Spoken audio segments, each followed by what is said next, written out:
بسم الله الرحمن الرحيم 10 interrogations existentielles et leurs réponses dans le Coran.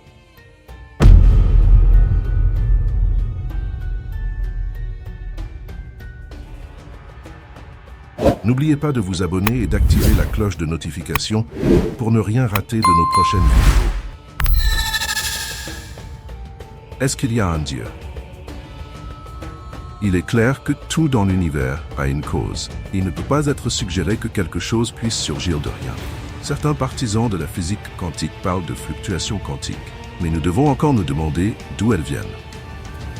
Ces fluctuations, si elles existent, se produisent dans notre espace-temps et sont soumises à certaines restrictions appelées lois quantiques.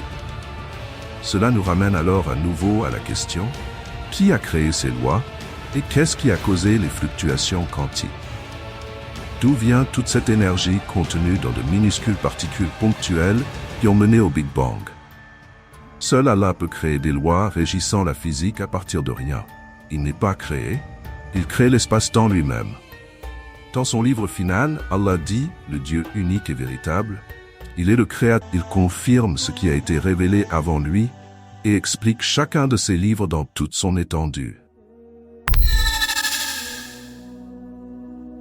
Pouvons-nous voir Allah dans cette vie? Nous ne pouvons pas voir notre Créateur de nos propres yeux dans ce monde.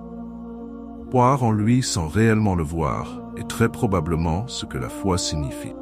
Cependant, les signes ainsi que ses bénédictions nous font ressentir sa présence à chaque instant que nous vivons sur terre. C'est pourquoi lorsque Moïse, que la paix soit sur lui, a demandé de voir son Seigneur, il lui fut dit: « Il ne pourra jamais me voir. Cependant, regarde la montagne. Si elle reste ferme en place, alors tu me verras. » Mais quand Allah est apparu à la montagne, il l'a réduite en poussière et Moïse est tombé évanoui sur son visage. Puis, quand Moïse a repris connaissance, il a dit: « Gloire à toi. Je me repense à toi et je suis le premier des croyants. »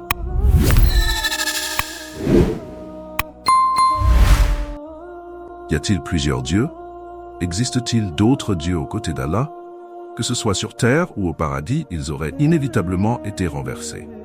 En islam, il n'y a pas de divinité inférieure au sein de la création elle-même. Pour le culte, il n'y a qu'une seule divinité: Allah. Même un prophète n'était pas autorisé à entreprendre quelque forme de divinité, car sa divinité demeure avec lui.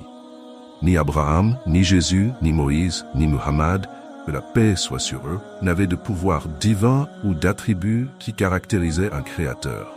Fondamentalement, ils étaient de simples mortels faits de chair et de sang. Les miracles des prophètes étaient réalisés uniquement avec la permission d'Allah afin de soutenir leur mission prophétique parmi leur propre nation.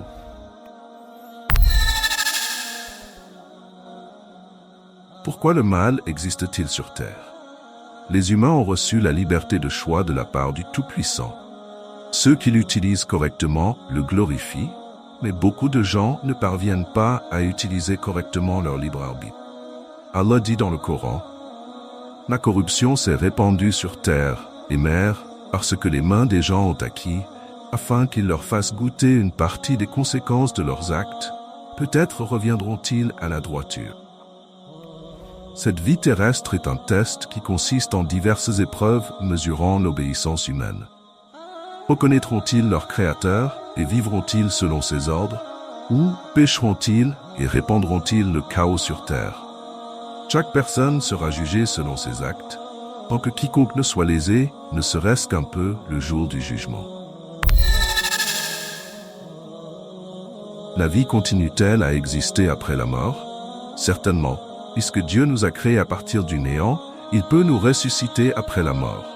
Comme il est dit dans son noble livre, il propose pour nous un exemple, et il oublie sa propre création.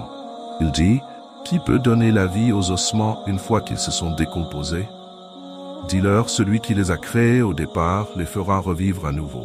Et il a une connaissance totale de tous les types de création. » Après cette période, les actions de chaque personne seront évaluées. Ceux qui font le bien et qui ont adoré leur Seigneur sans lui associer quoi que ce soit entreront au paradis, tandis que les malfaiteurs qui ont rejeté les messages des messagers finiront dans le feu de l'enfer. Notez qu'une personne est considérée comme croyante en fonction du message pertinent de son époque. De nos jours, personne ne peut se prétendre croyant sans suivre le Coran, car c'est la dernière révélation de Dieu adressée à toute l'humanité. En d'autres termes, quiconque a suivi Jésus-Christ ou Moïse à leur époque a cru, et certains d'entre eux peuvent aller au ciel. Mais aujourd'hui, quiconque cherche la satisfaction d'Allah doit accepter l'islam comme seule religion ne laissant aucune alternative, car il s'agit de la soumission à Dieu seul. Allah déclare « Aujourd'hui, j'ai parachevé pour vous votre religion et accompli mon bienfait sur vous, et j'ai agréé l'islam comme religion pour vous. » Dans le Coran, Allah dit « Et de même que nous avons créé la première fois, ainsi nous répéterons la création. Nous incombe, car nous la réaliserons. » Tout a été créé par Allah dans cet univers si incroyablement vaste que nous ne pouvons simplement pas comprendre à quel point les galaxies sont distantes. Sa structure est trop complexe et ses lois sont si déroutantes. Comment quelqu'un pourrait-il dire que Dieu, qui a créé un tel univers, ne peut pas ressusciter les humains? Selon le Coran, la création des cieux et de la terre est beaucoup plus grande que la création des humains, mais la plupart d'entre eux ne comprennent pas. Pour quelle raison l'univers vieillit-il autant? Pourquoi les textes religieux parlent-ils alors de prophètes venus il y a des milliers d'années, alors que la Terre est censée avoir 4,5 milliards d'années, et que l'univers est encore plus ancien? N'est-ce pas un signe que la religion est fausse? Et que dire des dinosaures? Ne serait-il pas plus logique de convenir que tout n'est que matière en évolution et que la religion a été inventée par les hommes? Il y a de nombreuses questions qui demandent des réponses. Je ne fais pas partie de ceux qui refusent les découvertes récentes. Par exemple, n'est pas nier l'existence des dinosaures. De plus, l'âge de notre planète Terre ou même de l'univers entier n'est mentionné dans aucune littérature islamique. Nous savons simplement que les êtres humains n'étaient pas importants dans la création de l'histoire.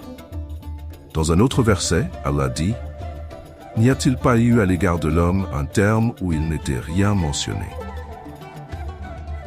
De plus, nous pouvons comprendre pourquoi le prophète Mohammed a dit « J'ai été envoyé en tant que prophète, et le temps pour moi est Kiyama, où la fin des temps est arrivée ainsi, en mettant 2 doigts vers le bas, en tenant compte de l'âge de l'univers. » Si quelqu'un demande pourquoi, malgré ce que le messager d'Allah a dit, Kiyama ne s'est jamais produit, c'est parce que plusieurs siècles ne représentent rien à l'échelle cosmique.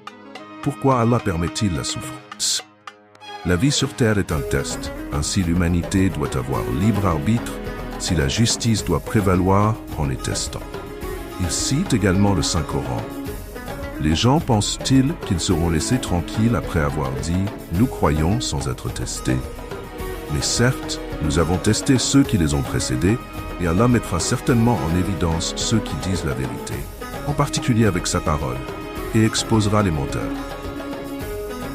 De plus, notre Créateur nous a avertis que cette vie présente est un plaisir temporaire et que la vraie vie est dans l'au-delà. Il dit « Et la vie mondaine n'est rien d'autre qu'amusement et jeu. Cependant, la demeure de l'au-delà est meilleure pour ceux qui craignent Allah. Alors ne raisonnez-vous pas. » La souffrance sert d'expiation pour les péchés, élevant ainsi le rang de quelqu'un devant Allah. Le prophète Muhammad, paix soit sur lui, a dit un jour « Aucune fatigue, aucune maladie, aucune tristesse, aucune douleur, aucune blessure, ni aucun autre désagrément n'arrive à un musulman, même s'il s'agit simplement d'une épine, sans qu'Allah ne pardonne certains de ses péchés. »